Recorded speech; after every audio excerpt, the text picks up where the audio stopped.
नमस्कार। Vision IAS के news today के इस अंक में आप सभी का स्वागत है। इस अंक में हम आपके लिए लेकर आए हैं यूपीएससी परीक्षा की दृष्टि से महत्वपूर्ण कुछ अहम खबरें। इस अंक की सबसे पहली खबर जल जीवन मिशन से। हाल ही में जल जीवन मिशन शहरी के अंतर्गत 10 शहरों में प्रायोगिक पेयजल सर्वेक्षण अभियान का शुभारंभ किया गया है।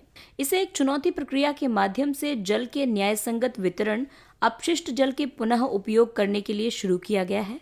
इसके साथ जल की मात्रा और गुणवत्ता के सापेक्ष जल निकायों का मानचित्रण सुनिश्चित करना भी अन्य लक्ष्य है। इसके तहत नागरिकों और नगरपालिका अधिकारियों आदि के साथ प्रत्यक्ष साक्षात्कार के माध्यम से डेटा एकत्र किया जाएगा। निष्कर्षों के आधार पर इसे अटल नवीकरण और शहरी परिवर्तन मिशन योजना में शामिल शहरों तक विस्तारित किया जाएगा। आइए अब जल जीवन मिशन शहरी के बारे में जानते हैं। जल जीवन मिशन शहरी को आवासन और शहरी कार्य मंत्रालय द्वारा आरंभ किया गया है।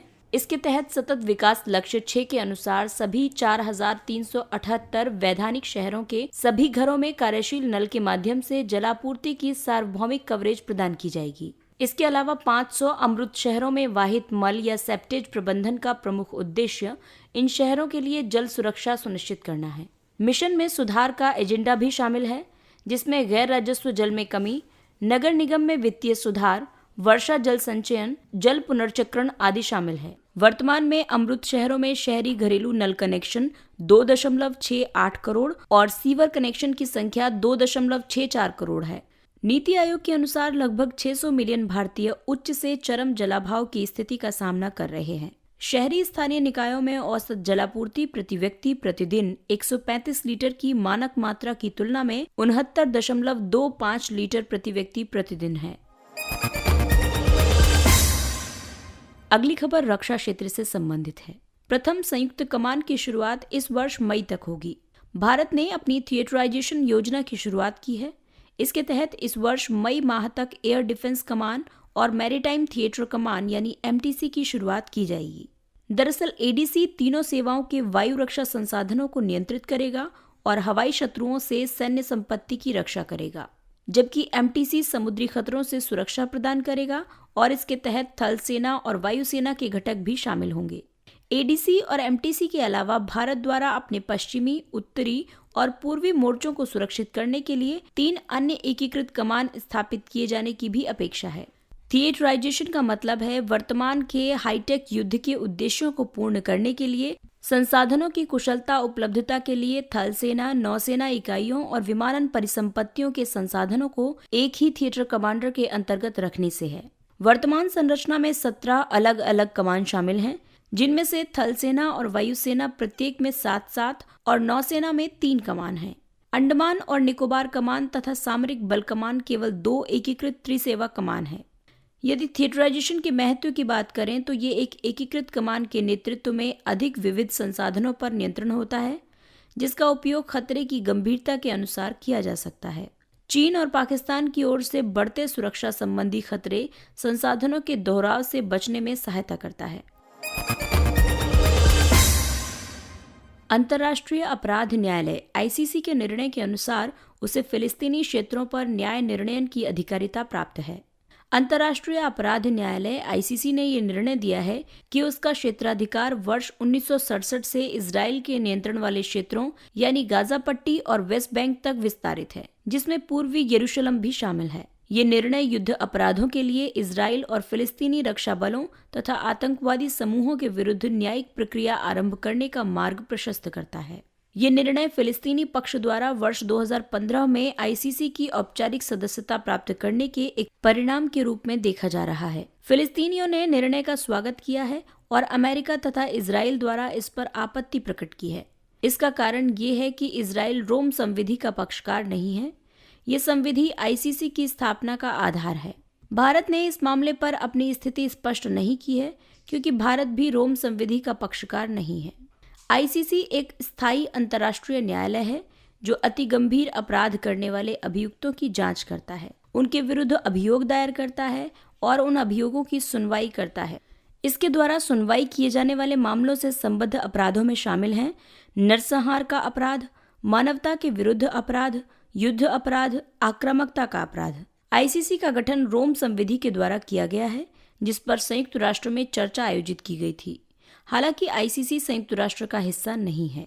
इसके अलावा संयुक्त राष्ट्र सुरक्षा परिषद आईसीसी के अभियोजक को कुछ मामलों को सौंप सकती है या उनके बारे में सूचित कर सकती है।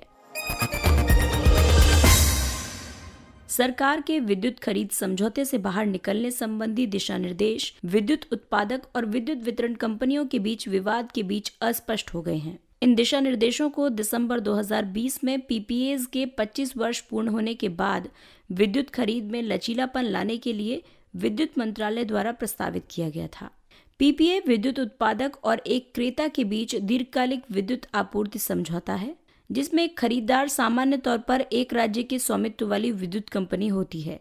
पीपीए सामान्य तौर पर 25 से 30 वर्ष की अवधि के लिए होते हैं। वर्तमान में केंद्रीय उत्पादक स्टेशनों के साथ पीपीएज में न तो समझौते से बाहर निकलने का विकल्प है और न ही इसकी समीक्षा का प्रावधान किया गया है।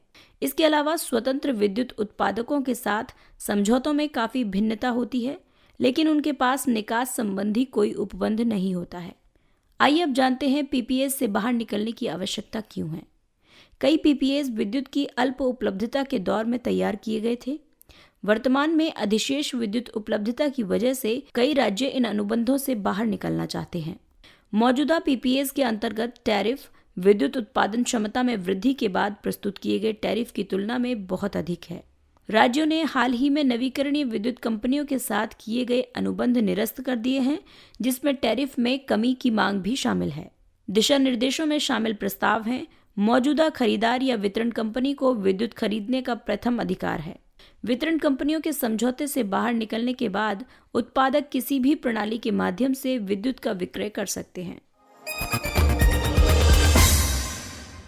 शिक्षा मंत्रालय और एआईसीटीई द्वारा ऑनलाइन शिक्षा के लिए 48 शिक्षा प्रौद्योगिकी संस्थानों को एक साथ लाया गया। इसका उद्देश्य सरकार और निजी अभिकर्ताओं दोनों को एक साथ लाकर एक ऑनलाइन शिक्षा मंच का निर्माण करना है। ये साझा प्लेटफॉर्म ऑनलाइन पाठ्यक्रमों से लेकर मूल्यांकन और करियर संबंधी सहयोग तक के विभिन्न क्षेत्रों में बिजनेस टू बिजनेस और बिजनेस टू कस्टमर दोनों प्रणालियों में सेवाएं प्रदान करेगा। अखिल भारतीय तकनीकी शिक्षा परिषद देश में तकनीकी शिक्षा की गुणवत्ता, नियोजन और मानकों के अनुरक्षण आदि को सुनिश्चित करने के लिए एक वैधानिक निकाय है। आइए अब जानते हैं इस कदम का महत्व। ये तृतीयक स्तरीय शिक्षा के क्षेत्र में राष्ट्रीय शिक्षा नीति 2020 के साथ समन्वय में तकनीकी अंगीकरण और लचीलेपन के लिए अधिदेशित है। ये छात्रों को उद्योग जगत की आवश्यकताओं के अनुरूप अपने कौशल को अद्यतित करने के लिए व्यापक विकल्प प्रदान करता है। ये छात्रों को व्यक्तिगत अधिगम का अनुभव प्रदान करने में सहायता करता है। आइए अब जानते हैं ऑनलाइन शिक्षा को बढ़ावा देने के लिए पहले स्वयं study waves of active learning for young aspiring minds का एकीकृत मंच है, जो मूक यानी वृहद मुक्त ऑनलाइन पाठ्यक्रम को प्रस्तुत करता है। स्वयं प्रभा ये 32 उच्च गुणवत्ता वाले शैक्षिक चैनलों का एक समूह है, जो पूरे सप्ताह 24 घंटे के आधार पर डायरेक्ट टू होम सर्विसेज के माध्यम से अपनी प्रसारण सेवाएं उपलब्ध कराता है। National repository of educational resources यानी NROER ई सामग्री का एक मुक्त भंडार है। इसके अलावा डिजिटल शिक्षा पर प्रज्ञाता दिशा निर्देश ये ऑनलाइन शिक्षा पर ध्यान केंद्रित करने के लिए जारी किए गए थे। आइए अब नजर डालते हैं कुछ संक्षिप्त किंतु महत्वपूर्ण खबरों पर। टेक्नोग्राही आवासन और शहरी कार्य मंत्रालय द्वारा टेक्नोग्राहियों के लिए एक नामांकन मॉड्यूल का शुभारंभ किया गया है। टेक्नोग्राहियों में IIT, NIT, इंजीनियरिंग, प्लानिंग और आर्किटेक्चर कॉलेज के छात्र और संकाय सदस्य शामिल हैं। ये छात्र अधिगम, परामर्श, नए विचार और समाधान अनुप्रयोग, नवाचार और तकनीकी जागरूकता के लिए 6 लाइट्स हाउस प्रोजेक्ट साइट्स पर लाइव प्रयोगशालाओं से जुड़ सकेंगे। LHPs यानी लाइट हाउस प्रोजेक्ट्स क्षेत्र की भूजलवायु और परिसंकटमय परिस्थितियों के प्रति सक्षम सूचीबद्ध वैकल्पिक प्रौद्योगिकी के साथ बने घरों से युक्त आदर्श आवास परियोजनाएं हैं। ई-छावनी पोर्टल ई-छावनी पोर्टल देश भर में 52 छावनी बोर्डों के 20 लाख से अधिक निवासियों को ऑनलाइन नागरिक सेवाएं प्रदान करेगा। इस पोर्टल के माध्यम से छावनी क्षेत्रों के निवासी पट्टों के नवीकरण, जन्म और मृत्यु प्रमाण पत्र के लिए आवेदन, जल और सीवरेज कनेक्शन आदि जैसी बुनियादी सेवाओं का लाभ उठा सकेंगे। ये portal e governance foundation, Bharat electronics limited यानी बेल, रक्षा संपदा महानिदेशालय और राष्ट्रीय सूचना विज्ञान केंद्र NIC द्वारा संयुक्त रूप से विकसित किया गया है।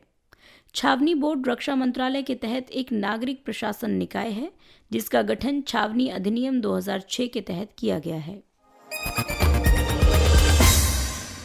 नेटवायर मालवेयर ये रिमोट एक्सेस ट्रोजन है जो एक साइबर हमलावर को प्रभावित सिस्टम का नियंत्रण प्रदान करता है। ऐसे मालवेयर सूचना की चोरी कर सकते हैं और पासवर्ड को भी प्रभावित कर सकते हैं। आइए अब आपको बताते हैं ट्रोजन के बारे में। ट्रोजन सॉफ्टवेयर का एक हानिकारक भाग है जो वैध प्रतीत होता है।